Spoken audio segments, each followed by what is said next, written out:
Hi,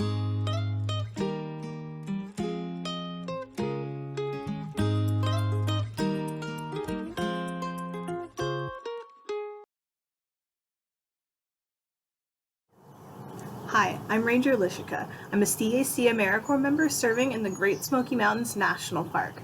Working in such a wonderful natural space and experiencing the immense biodiversity on a daily basis has really helped me become more environmentally conscious.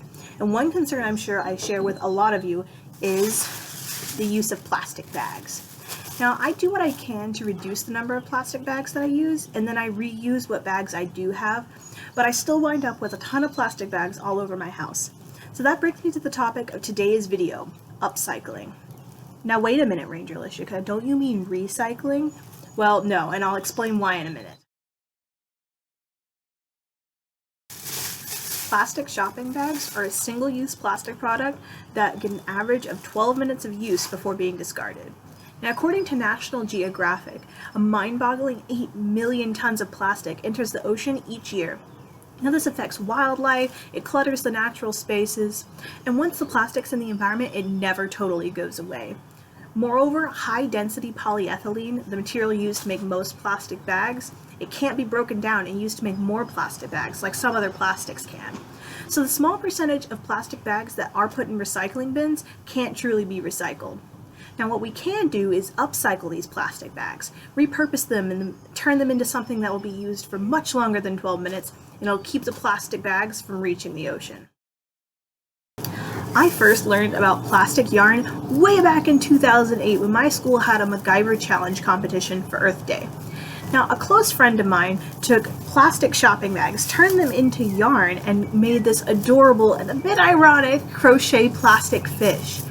Now, I loved this idea of turning plastic bags into yarn, and years later I rediscovered this idea, and I'm going to combine it with my love of crochet and bring you this guide of how to make a plastic yarn or plarn floor mat like this. Okay, so all you're going to need to start this project are some plastic bags, some scissors, and a crochet hook. Now you can use whatever size crochet hook you have. I'm using an 11mm hook, but you can use whatever you have as long as it's big enough to work with the yarn that we're going to make. So spread the bag out flat and then fold it over so that the handles meet. Now fold it over one more time.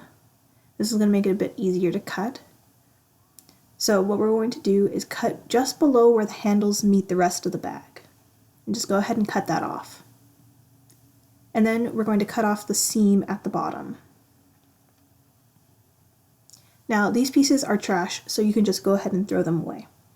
Now I like to fold it over one more time just to make it easier to cut. So you're going to cut this bag into 1-inch strips. So you don't want to go too much shorter than about a 1/2 inch because the strips that you make could break when you're trying to knot them together. So just cut about 1 inch, but if it's one's a bit bigger, one's a bit smaller, it's okay, it's going to work out in the end. So once you've cut all of the strips, you're going to unroll them, and you can see that it is one big loop. So we're going to take 2 of these loops, and we're going to knot them together, and this is how we're going to start making our plarn. So I like to lay the strips out beside each other, and then you're going to take one end of the loop and put it underneath the loop beside it, and I'm going to bring that bit up and pull it through itself so that you created a knot. Now you're just going to do this for the rest of the loops that you have, and that's going to create your plarn. Now when you're making the knot, be sure to be gentle when you're pulling it tight because you could break the loop, and if this happens, don't worry about it. You can just knot the loop back together and continue working with the rest of what you have. It'll all work out in the end. So I used about 30 bags for this project, but you may use a bit more or a bit less. It all depends on the size of your strips that you cut and the tightness of your crocheting.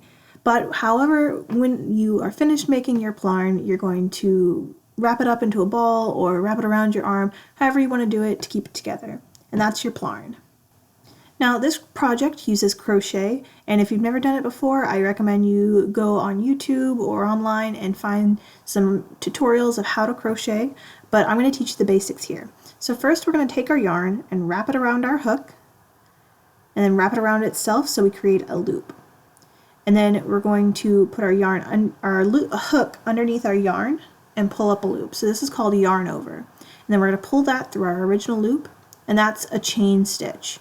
So you're just going to yarn over and pull through and keep doing that, and those are your chains. So you're going to make 41 chains total, and then I'll show you what to do next.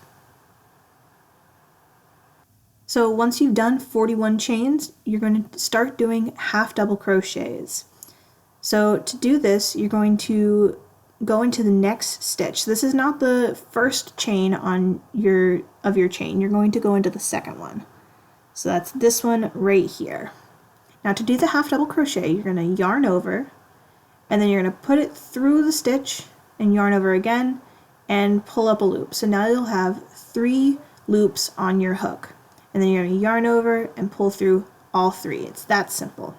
So I'll show you one more time. You're going to yarn over, so you have 2 loops, go into the stitch, yarn over and pull through. Now you have 3 loops, and then pull through all 3 loops, and that's your half double crochet stitch.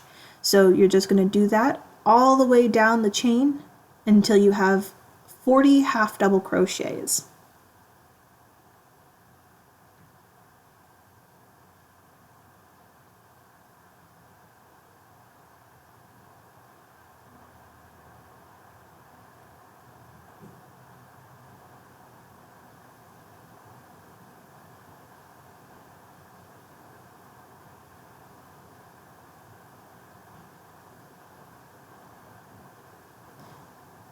Now once you've finished all of your half double crochets, you're going to do one more chain stitch.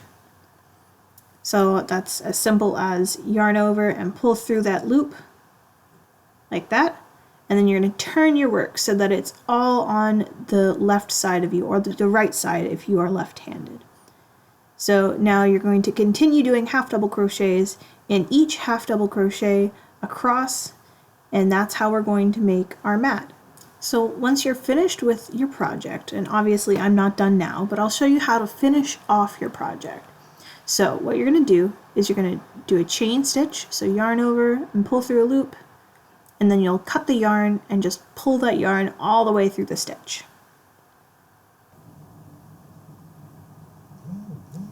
So once you've done that, you can take these ends that are hanging off the edges and weave them in using a bobby pin or a large needle, however you want to do it, or you can just leave them as they are.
And that's it, you're done.